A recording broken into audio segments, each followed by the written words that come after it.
Hello guys, welcome to my YouTube channel Lianda's World. ഇന്ന് നമുക്ക് ആൽക്കഹോളും ബീറ്ററും ഒന്നും ഇല്ലാതെ കടയിൽ നിന്ന് ലഭിക്കുന്ന അതേ രുചിയോട് കൂടിയ ഒരു അടിപൊളി പ്ലം കേക്ക് ഉണ്ടാക്കി നോക്കിയാലോ. അപ്പോൾ അതിനു മുമ്പായിട്ട് നിങ്ങൾ എൻ്റെ ചാനൽ ആദ്യമായിട്ട് കാണുകയാണെന്നുണ്ടെങ്കിൽ ഒന്ന് സബ്സ്ക്രൈബ് ചെയ്ത് സപ്പോർട്ട് ചെയ്യാൻ മറക്കല്ലേ. നമുക്ക് പ്ലം കേക്കിലേക്കുള്ള ഡ്രൈ ഫ്രൂട്ട്സ് സോക്ക് ചെയ്യുന്നതിന് വേണ്ടിയിട്ട് നമ്മളിവിടെ അരക്കപ്പോളം ഓറഞ്ചിൻ്റെ സിറപ്പ് എടുത്തിട്ടുണ്ട്. ഓറഞ്ച് ജ്യൂസാക്കി എടുക്കുമ്പോൾ നമ്മൾ പ്രത്യേകം ശ്രദ്ധിക്കേണ്ട രണ്ട് കാര്യങ്ങളാണ്. ഒന്നൊട്ടും വെള്ളം ചേർക്കാതെ വേണം ഓറഞ്ച് ജ്യൂസാക്കി എടുക്കാൻ. അതുമാത്രമല്ല, ഓറഞ്ചിൻ്റെ കുരു മുഴുവനായിട്ട് നീക്കിയിട്ട് വേണം ജ്യൂസാക്കി എടുക്കാൻ, അല്ലെങ്കിൽ ഒരു കയ്പ്പ് തോന്നാം. ഇനി നമുക്കിതിലേക്ക് നമുക്ക് ഇഷ്ടമുള്ള ഡ്രൈ ഫ്രൂട്ട്സും നട്ട്സും ഒക്കെ ആഡ് ചെയ്ത് കൊടുക്കാം. ഞാനിവിടെ എടുത്തിട്ടുള്ളത് ചെറുതായിട്ട് കട്ട് ചെയ്ത 1/4 കപ്പോളം കാഷ്നട്ട്, 1/4 കപ്പ് കറുത്തമുന്തിരി, 1/4 കപ്പ് ചെറുതായി കട്ട് ചെയ്ത ബദാം, 1/4 കപ്പ് ചെറി, ഏകദേശം 1/4 കപ്പോളം ഡേറ്റ്സും കൂടി ആഡ് ചെയ്ത് കൊടുത്തിട്ടുണ്ട്. ഇനി നമുക്കിത് നല്ലപോലെ ഒന്ന് മിക്സ് ചെയ്ത് കൊടുക്കാം.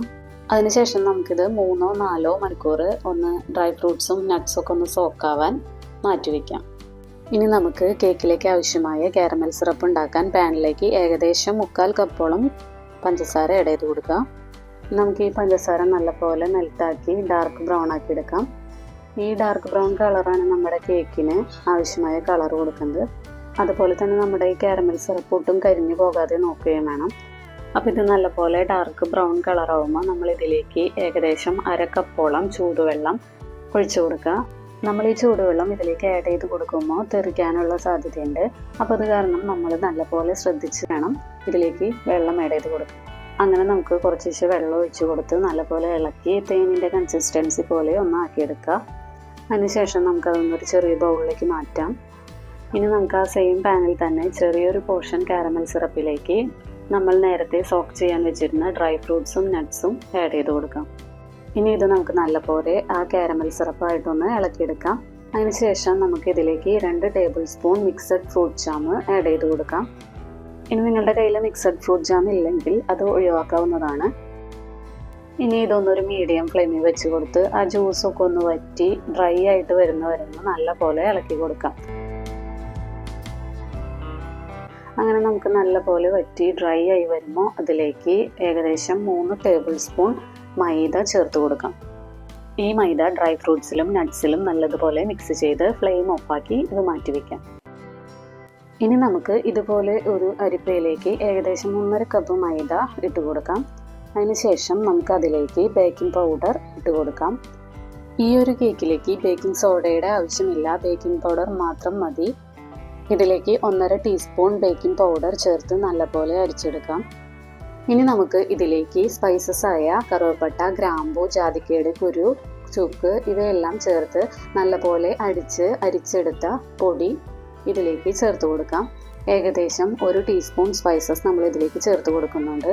അതിനുശേഷം നമുക്ക് ആ ടേസ്റ്റ് ഒന്ന് ബാലൻസ് ചെയ്യാൻ വേണ്ടിയിട്ട് നമുക്കൊരു പിഞ്ച് സാൾട്ട് ഇട്ട് കൊടുക്കാം. ഇനി ഇതൊന്ന് നമുക്ക് മാറ്റി വയ്ക്കാം. ഇനി ഒരു മിക്സിയുടെ ജാർ എടുക്കുക. ഈ മിക്സിക്ക് പകരം നിങ്ങൾക്ക് ബീറ്റർ വേണമെങ്കിൽ യൂസ് ചെയ്യാം. ഞാനിവിടെ മിക്സിയുടെ ജാറാണ് യൂസ് ചെയ്തത്. ഈ മിക്സിയുടെ ജാറിൽ വെള്ളത്തിൻ്റെ അംശമൊന്നും ഉണ്ടാവരുത്. ഇനി വെള്ളത്തിൻ്റെ അംശം ഉണ്ടെങ്കിൽ അത് നല്ലപോലെ ഡ്രൈ ആക്കി എടുക്കുക. ഇതിലേക്ക് നമുക്ക് 3 മുട്ട ഒഴിച്ചു കൊടുക്കാം. ഇനി നമുക്കിതിലേക്ക് 1/4 കപ്പോളം സൺഫ്ലവർ ഓയിലും 1/3 കപ്പ് അതായത് 5.5 ടേബിൾ സ്പൂൺ ഷുഗറും ഇതിലേക്ക് ആഡ് ചെയ്ത് കൊടുക്കാം. ഇനി നമുക്കിതിലേക്ക് 1/4 കപ്പ് റൂം ടെമ്പറേച്ചറിൽ ഇരുന്ന സോഫ്റ്റായ ബട്ടർ, അൺസാൾട്ടഡ് ബട്ടർ വേണം നമുക്കിതിലേക്ക് ചേർത്ത് കൊടുക്കാൻ. ഇനി നമുക്കിതിലേക്ക് 1/2 ടീസ്പൂൺ വാനില എസൻസും 1/4 ടീസ്പൂൺ പൈനാപ്പിൾ എസൻസും കൂടി ആഡ് ചെയ്ത് നല്ലപോലെ അടിച്ചെടുക്കാം. അപ്പോൾ നമ്മളിത് നല്ലപോലെ അടിച്ചെടുത്തിട്ടുണ്ട്. ഇനി നമുക്കിതിലേക്ക് നമ്മൾ നേരത്തെ റെഡിയാക്കി വെച്ചിരുന്ന കാരമൽ സിറപ്പ് അത് ചൂട് പൂർണ്ണമായും വിട്ടുമാറിയതിന് ശേഷം നമുക്കിതിലേക്ക് ഒഴിച്ചു കൊടുക്കാം. ഇനി ഇത് നമുക്ക് നല്ലപോലെ ഒന്ന് അടിച്ചെടുക്കാം. അടിച്ചെടുക്കുമ്പോൾ നമുക്കിത് ഒരു തിക്ക് ബാറ്ററായിട്ടാണ് കിട്ടുക. ഇതൊട്ടും ലൂസായി പോകാൻ പാടില്ല. ഈ ബാറ്റർ നമുക്കിനി ഒരു ഡ്രൈ ആയിട്ടുള്ളൊരു പാത്രത്തേക്ക് ഒഴിച്ചു കൊടുക്കാം. ഇനി നമുക്കിതിലേക്ക് നമ്മൾ നേരത്തെ അരിച്ച് മാറ്റി വെച്ചിരുന്ന പൊടികൾ കുറച്ചായിട്ട് ഇട്ട് കൊടുത്ത് ഒന്ന് മിക്സ് ആക്കി എടുക്കാം. പിന്നെ നമ്മൾ മിക്സ് ചെയ്യുമ്പോൾ എപ്പോഴും ഒരേ ഡയറക്ഷനിൽ തന്നെ മിക്സ് ചെയ്യാൻ ശ്രമിക്കുക. അങ്ങനെ നമുക്ക് എല്ലാ പൊടിയും ഇതിലേക്ക് ചേർത്ത് നല്ലപോലെ അത് മിക്സ് ചെയ്തെടുക്കാം. ഇനി നമുക്കിതിലേക്ക് നമ്മൾ നേരത്തെ റെഡിയാക്കി വെച്ചിരുന്ന ഡ്രൈ ഫ്രൂട്ട്സും നട്ട്സും ഒക്കെയുള്ള ഒരു മിക്സ് ചേർത്ത് കൊടുക്കാം. അതും നമുക്കിതിൽ നല്ലപോലെ മിക്സ് ചെയ്തെടുക്കാം. ഇപ്പം നമുക്ക് നമ്മുടെ പ്ലം കേക്കിന് ആവശ്യമായിട്ടുള്ള ബാറ്റർ ഇവിടെ റെഡി ആയിട്ടുണ്ട്. ഇനി നമുക്കിത് ബേക്കിംഗ് ട്രേയിലേക്ക് മാറ്റി കൊടുക്കാം. നമ്മൾ ഈ ബേക്കിംഗ് ട്രേയിൽ താഴെയും സൈഡിലായിട്ട് ബട്ടർ പേപ്പർ വെച്ച് കൊടുത്തിട്ടുണ്ട്. പിന്നെ നമ്മൾ കുറച്ച് ബട്ടർ തടവി കൊടുക്കുകയും ചെയ്തിട്ടുണ്ട്. ഇനി നമുക്ക് ഈ കേക്ക് ബാറ്റർ ഇതിലേക്ക് ഒഴിച്ചു കൊടുക്കാം. എയർ ബബിൾസ് ഒക്കെ ഒന്ന് കളയാൻ വേണ്ടിയിട്ട് നമുക്കിതൊന്ന് ടാപ്പ് ചെയ്ത് കൊടുക്കാം. ഇനി നമുക്കിതിന് മുകളിലായിട്ട് ഡ്രൈ ഫ്രൂട്ട്സും നട്ട്സൊക്കെ ഒന്ന് വെച്ച് കൊടുക്കാം. നമ്മളൊരു 10 മിനിറ്റ് 180 ഡിഗ്രി സെൽഷ്യസിൽ പ്രീ ഹീറ്റ് ചെയ്ത ഓവനിക്കാണ് ഇത് വെച്ച് കൊടുക്കുന്നത്. മുകളിലത്തെയും താഴത്തെയും കോയിൽ ചൂടാകുന്ന രീതിയിലാണ് നമ്മൾ സെറ്റ് ചെയ്ത് വെച്ചത്. എനിക്ക് ഈ കേക്ക് ബേക്കായി വരാൻ ഏകദേശം 60 മിനിറ്റ് ആവശ്യം വന്നിട്ടുണ്ടായിരുന്നു. ഓരോരുത്തരുടെയും ഓവൻ അനുസരിച്ച് അത് വ്യത്യാസം ഉണ്ടായിരിക്കും.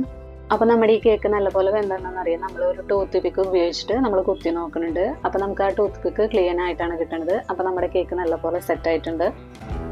അങ്ങനെ നമുക്ക് ആൽക്കഹോളും ബീറ്ററൊന്നും ഇല്ലാതെ കടയിൽ നിന്ന് ലഭിക്കുന്ന അതേ രുചിയോട് കൂടിയ സോഫ്റ്റ് ആയിട്ടുള്ള പ്ലം കേക്ക് റെഡി ആയിട്ടുണ്ട്. അപ്പോൾ നിങ്ങളിതൊന്ന് ട്രൈ ചെയ്ത് നോക്കിയോളൂ.